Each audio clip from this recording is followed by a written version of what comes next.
Farm Week is a production of the Mississippi State University Extension Service.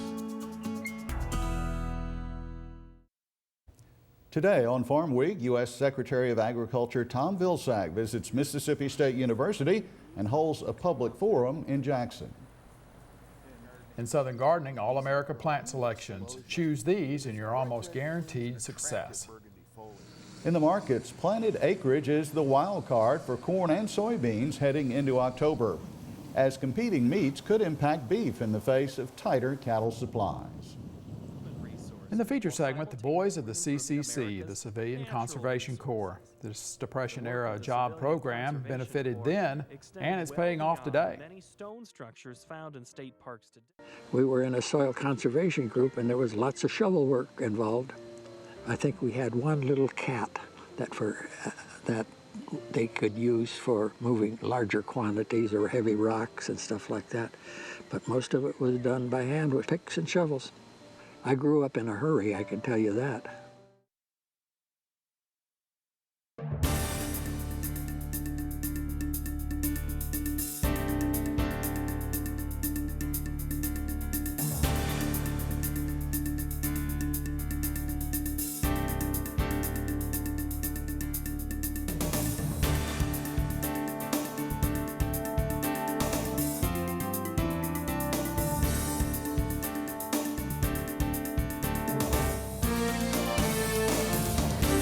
Good day, everyone. I'm Leighton Spann. And I'm Artis Ford. Welcome to Farm Week. Tom Vilsack, the U.S. Secretary of Agriculture, visited Mississippi on Wednesday and Thursday. Artis Vilsack visited Mississippi State University on Wednesday afternoon and then held a public forum on immigration and rural development in Jackson Thursday morning. Vilsack toured MSU agricultural research facilities at the campus in Starkville. Later, at a press conference in the School of Veterinary Medicine, Vilsack said the inability of the Congress to pass a farm bill could result in trade retaliation from Brazil after October 1st. Brazil has successfully sued the United States and the World Trade Organization and has obtained the capacity to retaliate against our goods to the tune of $850 million, potentially a year. Those retaliations have been postponed by the payment of $12 million a month to Brazil by the United States Department of Agriculture. We will lose the authority to continue making those payments after October 1st, and absent a farm bill that solves this problem to sort of reform the way in which we support cotton producers in this country, we will face potential retaliation, which is an immediate trade impact and could have an impact on jobs. Brazil's WTO case said the U.S. unfairly subsidized its cotton farmers at the expense of Brazilian farmers. Brazil could place countervailing tariffs on any products the U.S. exports to Brazil. Vilsack blames the lack of progress on the new farm bill on the Republican-controlled U.S. House of Representatives. All of that needs to be worked out, but it can't be worked out until there's a conference committee. And you can't have a conference committee until they merge the two bills and the House appoints conferees. We've wasted a lot of time. We wasted the entire month of August and a good part of September. So it's up to the House to get its conferees appointed, put reasonable people in a room, and let them work with folks like Thad Cochran and others to get this done. Vilsack also met with 25 MSU students where he talked about ag issues and encouraged them to consider working for the USDA. We'll have more on Vilsack's Mississippi visit next week, including coverage of his public forum in Jackson. Well, as we end September, let's check on the Mississippi Weekly Crop Report from the Mississippi Ag Statistics Service in Jackson. This report reflects conditions as of last Sunday, September 22nd. As we look at Mississippi corn, as we see, all the crop is mature. The harvest, 87% complete as of September 22nd. That's right on the 5-year average for the state, 91%, but that's to be expected as we get into the final part of the crop. As we look at Mississippi soybeans, you know, we had all that rain that came, and that's not reflected in terms of these harvest numbers. Probably would see a little higher numbers. As we look at 76% of the crop is turning color, which is 12 points behind for the state. 42% of the crop is dropping leaves, which is 30 points behind normal for this state. As we look at the harvest, 13% of the crop is harvested, and we saw some on Monday as we were heading out on the chute harvesting as well. 43% though is the 5-year average for the state. Mississippi cotton, 65% of the crop has open bolls. Normally it's 85% for this time, but we are starting to see some harvest. This was, as remember, as of last Sunday, so 1% harvested, just getting into it, and the 5-year average is 14% for the state. As we look at Mississippi rice, 70% of the crop is mature, and that is far behind the 97% average for the state. 29% of the crop has been harvested, although I'm sure that the rain has cut back on harvest activity. Normally, though, it's 62% for the state. In terms of Mississippi peanuts, the dry weather we had before had the peanut farmers running ahead. 23% of the crop is dug now. The average for the state is 7%.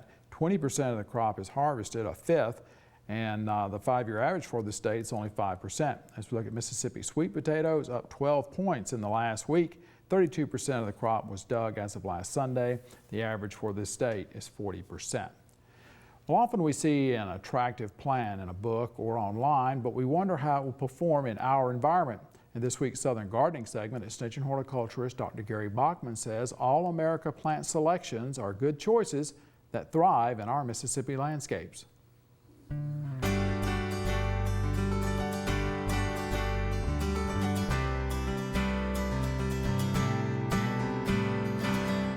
Home gardeners are always looking for information on how plants may perform in the landscape. All America Selections provides good information based on nationwide trials for local success. The South Mississippi Branch Station in Poplarville is an All America Selections evaluation garden.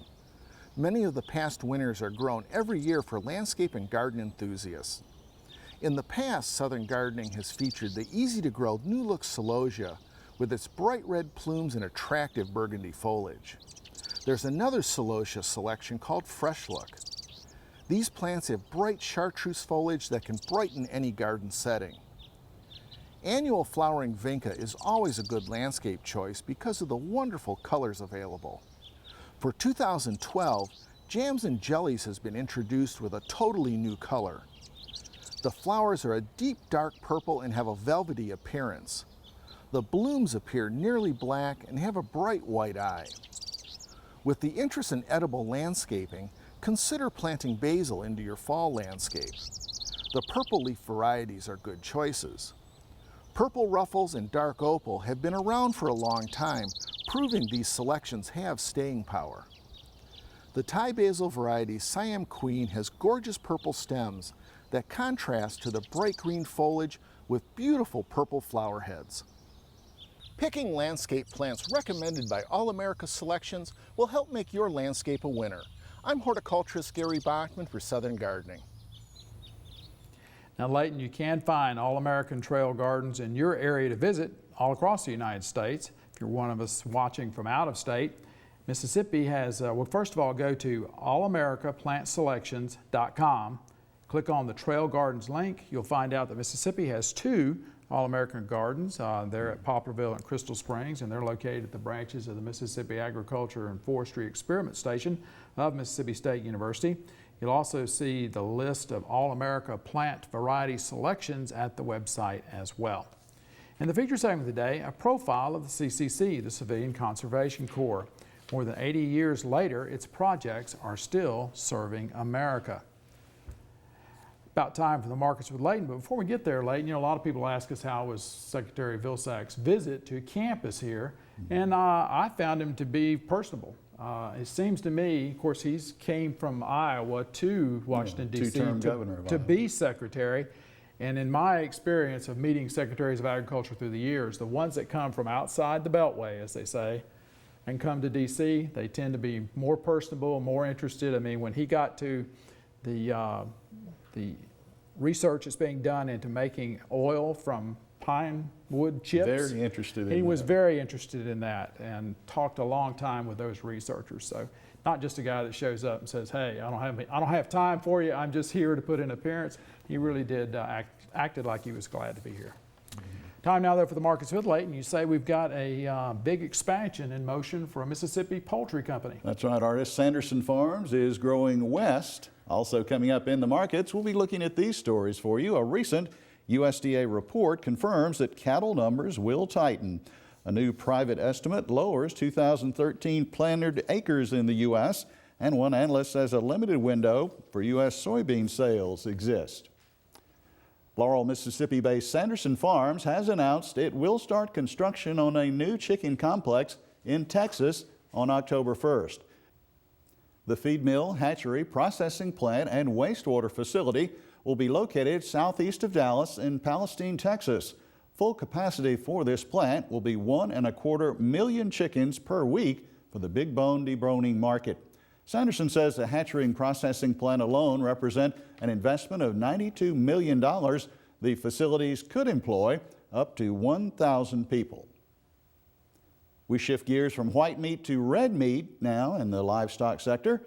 Since our last production, a new cattle on feed report was released. That was the afternoon of September 20th. On Thursday morning, Extension Ag economist John Michael Riley discussed his review of those new numbers, as well as the beef sector in general. John Michael, any real surprises in this cattle on feed report? Actually, there was. Cattle on feed, 9.9 million head, down about 7%, while it was a trend we expected, it was much lower than we expected. It was below the average of the pre-report expectations, and it was barely outside the range. That's what was getting me a little bit, barely outside the low end of the expectations. So yeah, that was a bit of a surprise. So overall, it just speaks to the tightening of the inventories of cattle on feed now and moving forward. So this trend we've mentioned about tightening is coming, supplies will get tighter, it's really kicking in right now. It is. We've seen drought that has kind of alleviated some of those concerns in the past. We're not seeing that this year. Placements, two months in a row of double-digit drops in placements from year-ago levels. So the tightening supply, the sky is finally falling. Now, how is that going to really manifest itself, say here in Mississippi for the average producer for the cattle market? Well, we're already seeing higher prices at the feedlot level. That's always going to trickle down to the producer, so we should be seeing higher prices as we move into the fall as a result of tightening supplies. Just not a lot of feeder cattle out there, so the market's going to be trying to find them wherever they can. And so that should help with our fall prices, and especially as we move into the 2014 year, should help with prices at a time of the year when prices typically take a dip. The fall run of cattle here in this state, people are, a lot of folks are selling their cattle in the fall, which usually depresses prices. So that should be a bit of a good news as we think about it for Mississippi producers. And before we go, let me ask you about competing meats. How is that going to be a factor as far as the situation we have cattle supplies dwindling? Well, we're seeing poultry production pick up, hog production just a little bit, although not as much as poultry. So there is an expectation that they're going to try to fill the protein gap, the fact that beef is not going to be as plentiful. But we are seeing beef demand stays pretty strong. Cold storage inventories are shrinking a little bit from year-ago levels. So the beef demand does appear to be holding up in light of the tight supplies. Before we look at the row crop commodity markets, let's give you a trivia quiz to be thinking about. And here's the question: how many people does the poultry industry employ in Mississippi? Your possible choices for an answer: 39,500, 47,000, 98,000, or 125,000. I'll tell you at the end of the markets. We're going to pause for a short break on Farm Week. Coming up, we'll look at the calendar and the rest of the markets. Leighton Spann reports on the outlook for grain and soybean prices. In the feature segment today, you may have seen their work and not known it. See how the boys of the CCC changed the face of America during the Great Depression.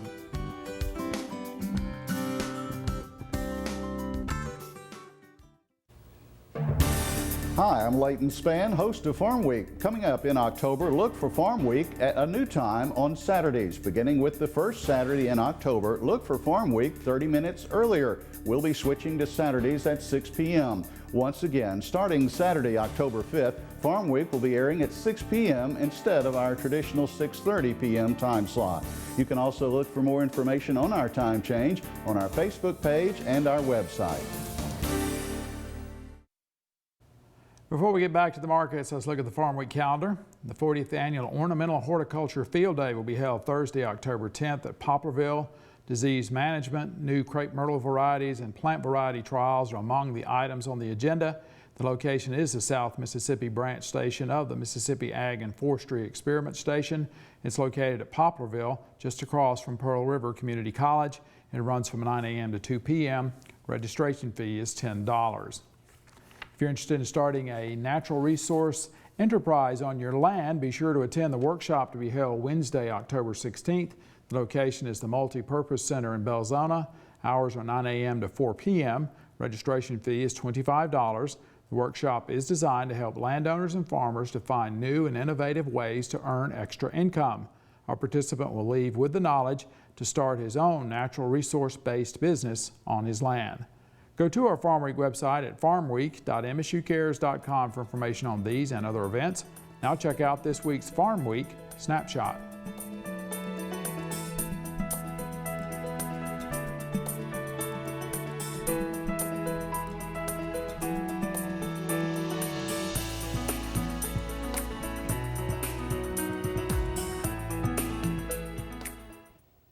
The Monday, September 30th grain stocks report could potentially spark some activity in the corn sector of the markets, even though the monthly report is primarily dealing with wheat, barley, and oat production. Analyst Alan Brugler says the October 11th federal crop production numbers are more likely to be a market mover for corn because the acreage may change. The big problem is just we know it's a big crop, plus or minus a couple 100 million bushels. The wild card is probably the planted acreage. We're fairly sure we're going to lose some planted acres by the time we get to October. And if you were, just hypothetically, to take 2 million acres off, that would be 300-some million bushels. And it does change the equation a little bit. A private forecast released within the last week does, in fact, lower 2013 planted acres from the USDA's June estimates. Informa Economics estimates a decrease of 1.5 million acres in the U.S. corn crop and a drop of 391,000 acres in the U.S. soybeans. Now, as for the 2013 crop production, the private analytical firm bumps up corn production by 46 million bushels from the USDA September forecast. Soybean production, meanwhile, is also estimated to increase, adding 75 million bushels to the total. Looking closer at the soybean picture now, analyst Don Rose says the market fundamentals are just as tight as they were a year ago. Rose says the biggest problem is that South America has a huge crop, one that will be harvested in February. He cautions U.S. bean producers that they need to make sales within 6 months or less. What we're really doing is marking time. The U.S. producer has a 6-month window to sell his soybean crop before we hit South America's harvest that's going to start in February. Without weather problems, they're going to have a huge crop. So for the producer, you know, the job of his market is to market soybeans with the inversion, with a tight basis, and not carry your soybeans into a declining market. An interesting development in the rice market to close out September. As expected, planted rice acreage in Mississippi and Arkansas is off from last year. Analysts say the Arkansas numbers, though, are the big news. Plantings of only 937,000 acres of long grain this year. Traders call this number drastically low and say it should have a positive effect on rice prices as competition, possibly from every state in the South, heats up for those limited rice stocks. Well, before a new feature story, let's check the trivia answer for the week. And the correct choice is B.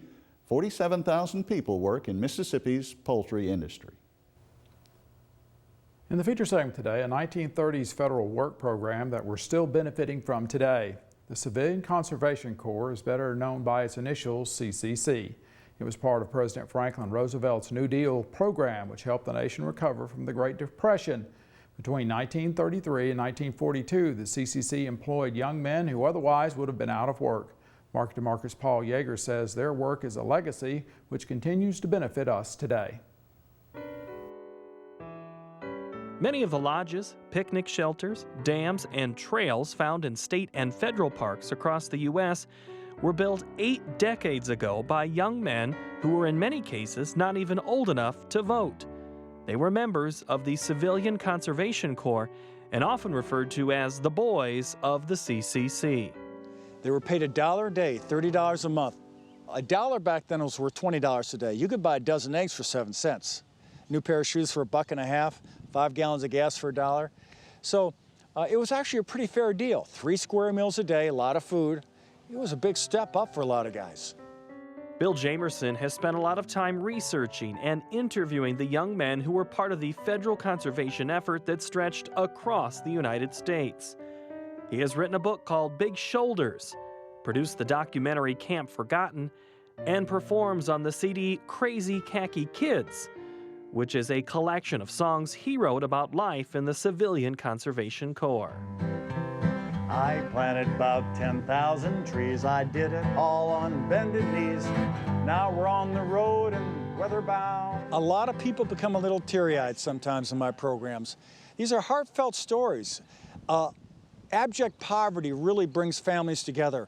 And people in my audience, anyone in their 70s or 80s, they know how hard it was and what they struggled. And these stories bring back memories. They bring back memories.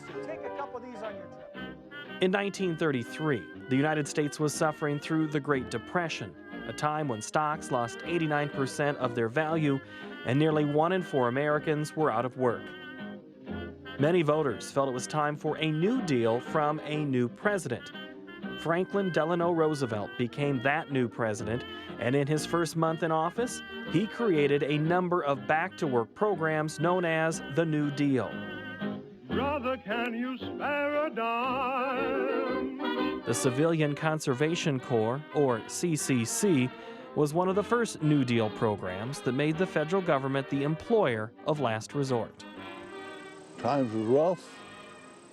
My dad had died, and my mother, I and my brother was still at home, and you couldn't find a job or anything, and we had lost the farm. My dad had spent his lifetime saving up a little to buy a farm, and you need eating money. My mother needed eating money. I'm going down to DCCC. Only single men between the ages of 18 and 25, whose families were on relief, were eligible to join the Civilian Conservation Corps.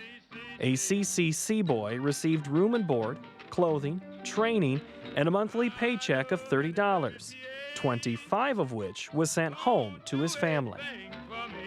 After inspecting Skyland, the Commander-in-Chief takes a seat at the head of the table to eat with the boys, and he enjoys every bite of the plain, wholesome food furnished at the camp. It's very good to be here at these Virginia CCC camps. I wish I could see them all over the country. I wish that I could take a couple of months off from the White House and come down here and live with them, because I know I'd get full of health the way they have. The only difference is that they've put on an average of about 12 pounds apiece since they got here, and I'm trying to take off 12 pounds. Despite its name, the Civilian Conservation Corps was in many ways a military organization. U.S. Army officers commanded the camps. Even the equipment was military, with much of it, including the uniforms, being World War I surplus. A typical day in a CCC camp started with reveille at 6 a.m., followed by roll call, calisthenics, breakfast, and then cleanup. At 8 a.m. sharp, the work began. They would take us down to a big area there where we all lined up, and the government would turn us over to the state to go to work for the state. And it was all state work from then on till 4 o'clock in the afternoon, then they turned you back over to the government again. The purpose of the CCC was to help the nation's human resources while simultaneously improving America's natural resources. The work of the Civilian Conservation Corps extended well beyond the many stone structures found in state parks today across the United States. Often referred to as Roosevelt's Tree Army, the work of CCC boys extended to projects including reforestation, revitalization of overworked agricultural land, and preventing soil erosion. In fact, 75% of CCC work projects were administered by the Department of Agriculture.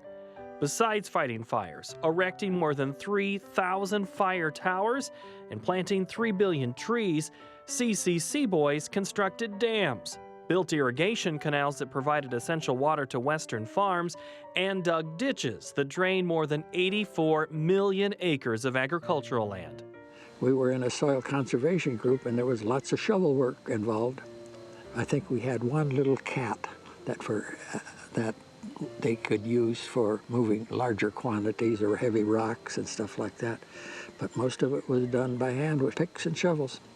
I grew up in a hurry, I can tell you that. During the Great Depression, the CCC provided economic relief to families by putting approximately 3 million young men to work. It gave the CCC boys the tools they would need to become successes later in life. And the CCC gave the nation improvements to natural and agricultural resources that are still visible across America's landscape 80 years later. I look at it now and it was probably the best thing that ever happened to us. Us young people then that didn't have a job, and I think it was a good deal. I think Franklin Roosevelt knew what he was doing. For Market to Market, I'm Paul Yeager. And you can find that story on our website and Facebook page. We are at the end of Farm Week for this week. On our next show, Farm Week starts its 37th season on Mississippi Public Television next week. We first came on the air in 1977. Our feature story next week is a great illustration of what we try to do. The subject is high tunnels. They look like greenhouses, but they don't require additional heating and cooling. High tunnels allow producers to start sensitive crops earlier in the spring and hopefully cash in on the lucrative early markets. In Southern Gardening, we'll preview the Fall Flower and Garden Fest at Crystal Springs. It happens on Friday and Saturday, October 18th and 19th. We'll also report from Jackson on USDA Secretary Tom Vilsack's forum on immigration and rural development. For the rest of the Farm Week crew, I'm Artis Ford. And I'm Leighton Spann. Thanks for watching. We'll see you next week.